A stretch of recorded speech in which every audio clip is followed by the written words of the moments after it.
उन्हाळ्यामध्ये आपण कूलर मोठ्या प्रमाणात घेतो, पण हाच एअर कूलर कसा मेंटेन केला पाहिजे त्यासाठी सगळ्यात महत्त्वाची टिप आहे नंबर 1, कूलरच्या घासपट्ट्या बदला. अर्थातच कूलरच्या बाजूला असलेल्या हनीकोम पॅड्स किंवा गवताच्या पट्ट्या जर जुन्या झाल्या असतील तर त्या बदला. त्यावर साचलेली धूळ आणि क्षार हवेला प्रवाह रोखायचं काम करत असतात.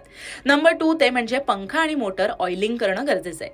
कूलर सुरू करण्यापूर्वी त्याच्या पंख्याला आणि पंपाला ऑइलिंग करा. यामुळे घर्षण कमी होतं आणि कूलरचा आवाज न येता वेगानं हवा यायला सुरुवात होते.